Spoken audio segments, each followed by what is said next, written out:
Hey there, we are here with Alex Holmes. Alex is the CEO of MoneyGram. Alex, welcome, first of all. Thank you. And just interested in just what you're doing here at Meridian. Yeah, well, Meridian is the penultimate conference for Stellar annually, and every year we like to come and do something a little bit different. And last year we announced our global cash on and off ramps for wallets on the Stellar network, and the sort of ability for consumers to interoperate between cash and the crypto world. And this year we took it a step further and introduced our own non-custodial wallet for MoneyGram users. So still in beta test, but really sort of I think as a giant step forward for the industry and for what we're doing, and the opportunity to think differently about how consumers interact with us. Well, congratulations on Thank that. you. That's Yeah. great.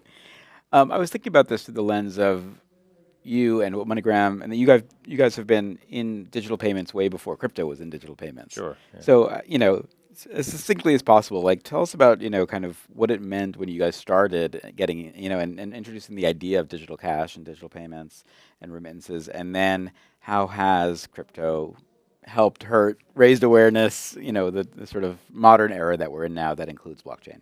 Yeah, I mean, it's a fascinating journey to go through as a company who's sort of brought up cash to cash, but even cash to cash evolves over time, right? And technology improves and moves you along, and so technology can take you the next step forward, but you gotta listen to what consumers and watch what consumers are doing, and so we started in digital in the early 2010-ish time frame, and you just didn't see a lot of adoption and volume, right? But when things move forward, the iPhone came out, you move into native apps, these types of things, and suddenly you get a consumer base that really wants to think about financial services, about payments differently. And so, for us, it was really just kind of taking that, learning from it, continue to evolve, and continue to push it forward. And today, over 50% of our transactions globally are digital in some form.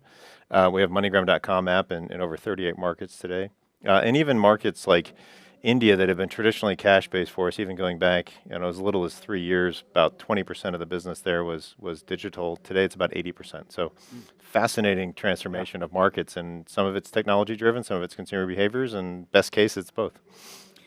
Let's look a little at India as an example, or markets like it. When you think of kind of digital and programmable money, Hmm. and what it can do for an emerging market, Yeah. like what are your thoughts on how this type of technology just transforms, places that may not have as sophisticated financial rails as we have in the U.S.?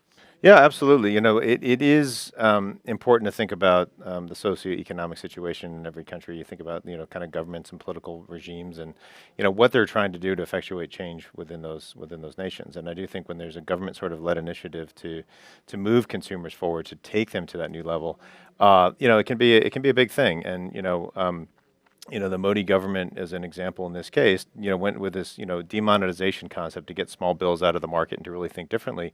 But if you're going to do that, you also have to come back with something to give in exchange for that. And so expanding the opportunity for financial players, for financial services to grow and really think differently in those markets really changes that landscape and the paradigm. And so, companies like Paytm went into India and, well, they're natively born in India, but go to India and then they start thinking to themselves, well, what do you do with a small merchant, right? You can't get technology, you can't get devices out there. So they come up with this brilliant idea of reverse QR code. So the merchant posts a QR code, you scan it with your phone, and that creates the payment flow. So you start to think about, the implications of that for, someone that's running a small fruit stand or, selling goods or, services along the road. Suddenly you can take a digital form of a payment. I mean, similar to kind of what happened with, Safaricom and M-Pesa in Kenya and these types of things. And that transformation takes them, a leap forward from a lot of nations where they're still kind of suffering in cash economies, or they're kind of, U.S. You point out is quite efficient, but it's also quite inefficient. A lot of it is driven by individual businesses, Visa, MasterCard, different rails, but you're not really seeing, kind of that next step proliferation forward necessarily. It takes some time because you get used to sort of these payments, and even payments in a digitized sense can age out over time, and so you have to continue to refresh these and move them forward, and so it can just be life-changing for those developing nations, and certainly security is a big deal as well. Philippines is a great example of a nation that sends out, just millions of consumers every year as migrant workers to find employment and send money back home. They're one of my favorite migrant workers because they'll do literally anything, anywhere for employment. They actually send their what they call OFWs, overseas foreign workers, through training before they let them go overseas to explain to them how financial services work, to explain to them how to get money back home because they're worried about that financial inclusion aspect of it. Because, there's stories from the old days of so many Filipinos leaving home, sending money back, and then they get home and there's no money anymore, right? So it's about how do you save, how do you get, so financial inclusion, digital payments, digital services are huge. And, companies like Gcash in the Philippines have sort of transformed the landscape a little bit in terms of the way payments work as well. So some great examples around the world, but you can just see how transformational it is for those markets. And when I was looking at your background, I mean, it really feels like you have always kind of sat in this intersection of finance and innovation. Yeah. And I think a lot about it in the terms of the idea that money is also a technology. Yes. And by adopting a new technology, you can create opportunity. And it sounds like that's kind of what you guys have been helping with, which is to bring financial technology into these new markets. Yeah, absolutely. It's funny you say it that way because I feel like I sort of fell backwards into financial services and fintech, but it's having been in finance at the time that payments began to proliferate and grow.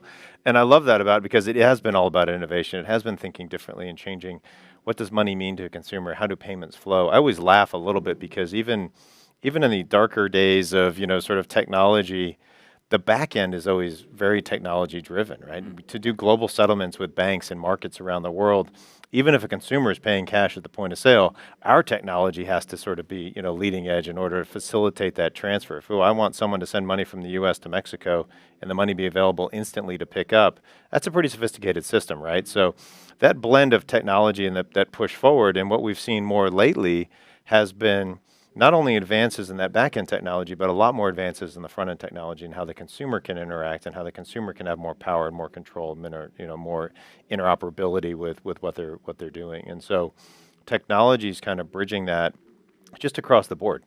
Consumers leave the Philippines now. Another example, they're consuming media right on their social channels. They're communicating back home on all sorts of digital apps. And so adding financial services into that fold is just a really logical next step. And so when you start thinking about money as digital, you start thinking about it as technology, you start thinking about it as tangible value, but in different mediums. You sort of the permutations, what you can do with it are pretty endless. It's pretty exciting. And one of the use cases that I personally think a lot about is what you guys are involved with Stellar Aid Assist, which really feels like it can rewrite how aid and relief and disbursement for those in need happens at speed and scale that we just hadn't seen before. Correct. And I'm just interested, do you think that as a pioneering sort of example of what you guys are doing in Ukraine, is that something that you believe we'll see more and more of as people recognize, I can have money in the ground, but not on the ground quickly, but not only that, but I could keep it in a stable currency as the volatility in my own area, especially with like disaster, who knows what could happen. Yeah, absolutely. When I think about disaster, you think about disaster relief, the first thing, I always think about is obviously the people suffering, but you usually, you run out of, power, you run out of food, water, et cetera. So, aid disbursement, particularly through, entities like UNHCR are just critical in those times of need. And so, after sort of the initial onset of the disaster where, food, water, shelter become important, after that it becomes how do you get people back on their feet? How do you really support them and, get them back going where they were before? And a lot of that is really related to the ability to get money into their hands because oftentimes, you've been displaced and it can be very complicated. So when you think about that, how do you get cash into a market? Well, you can either bring it in and bring a lot of security and have lines and get people to come and validate it, or you figure out elegant solutions for that. And so MoneyGram stepped forward and said, hey, why don't we just use the MoneyGram rails as they are today to pay out the cash? That has pluses and minuses to it. Again, how do you ID somebody? How do you KYC them? How do you get, in contact with them? Push it to a bank account. Okay, well, how do you validate that the money's in the bank account? How do you know it's the right person, right? So these types of things can become complicated. When you get onto the blockchain and you start thinking about what we're doing with Stellar, well, suddenly now you have an opportunity to get consumers to take technology, to register, to receive the aid payment into their phone, and then give them the ability to go get the money as they need it and convert that again through the MoneyGram system as an example. And being able to simply text someone that information, to show them that information, to give them that wallet, that technology, that capability is just, it's a really, really, really elegant solution. So I think over time, solutions like that will evolve. I think they're going to continue to improve, and I think they will become, more of the standard as we go forward, especially as you get into more digital KYC and more authentication of individuals, and the ability to sort of find them, track them, look for them. And now in times of disaster, I mean, people are searching, based on, cell phone technology to see if you can find individuals. And so that ability to track someone, communicate with them, find them, get them money is really kind of elegant. I also think about the fact that by MoneyGram partnering with Stellar, you're also kind of validating, you're a financial institution that people know about from a brand perspective. A lot of these blockchain companies are new. A lot of them are being funded by VCs, et cetera. They may not have a proven record. You guys are saying, no, there's an opportunity for us to be the off-ramp for crypto into places where people need it. Yep. And it creates an opportunity for MoneyGram as well as it is on the ground. We've heard a lot today, both in these interviews and on stages, of people who are building in Africa and LATAM and places where just, again, it's not just about are they the unbanked or underbanked, but also just not even having the basic tools of I have a service, people want to pay me, I don't even know how to go through that. Right. And it Right. just sounds like MoneyGram lending its expertise into that is really an opportunity. Yeah, and I give a lot of credit to the Stellar Development Foundation as Same. well. I mean, what they've done, the way that the company's organized and structured, and under Danelle's leadership, this idea of empowering people through technology and enabling that open flow of the Stellar network to be utilized for those sorts of things.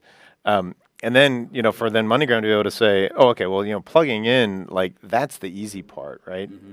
Thinking differently, pushing that opportunity forward is the more difficult part, right? So you have to have organizations like Stellar who are saying, yeah, I'm not trying to build, my own private blockchain. I'm not trying to, create my own cryptocurrency for, providing payment transactions. Like, no, actually, I'm trying to create technology that others can use to make the world a better place. And so for MoneyGram to be able to plug into that and then to develop solutions that not only benefit sort of our core remittance customer, but also then to partner on things like aid disbursement and disaster relief and other types of challenging situations is really quite special. So, for us, it's been, really just a great partnership, and definitely value and appreciate everything happening with Stellar. And again, being able to come to this conference is just a lot of fun to celebrate all the achievements. Absolutely. Alex, finally, do you see that MoneyGram will continue to evolve in the blockchain space? Are there other areas that you guys might be interested in as you sort of see adoptions taking place in all these different segments? Yeah, it's and the answer is absolutely yes. And I think where we have gone is very different from what others have decided to do. And I think our success is because of this idea that we said, we're not trying to replace the current fiat system, we're trying to enhance it. Right. And if we can bring in this blockchain technology, if we can bring in things like, stablecoin, and just think a little bit differently about how funds flow today, we can do some extraordinary and amazing things. I go back and I think to myself, stablecoins exist because all these cryptocurrencies are running around and they all have different valuations, and so how do you interoperate and how do you trade them? Well, someone said, well, why don't you kind of run it through the fiat system? Well, now you've got a cryptocurrency world and you've got a fiat world, and they don't talk to each other. And you've got cryptos competing with each other and fiats competing with each other, and you've got FX trading all over the place. And so we're like, hey, treat crypto as if it was just another, part of the food chain, is just another part of a FX trade. Run it through that medium, and it's a really beautiful, elegant solution. You start to think about consumers sending money, holding money, saving money, interoperating when they want to all around the world. Yeah, absolutely, we're going to continue to find new ways to help move the world forward. So we love it. It's great. All right, Alex, thanks for stopping by. Thank you very much. Really nice to meet you. You as well.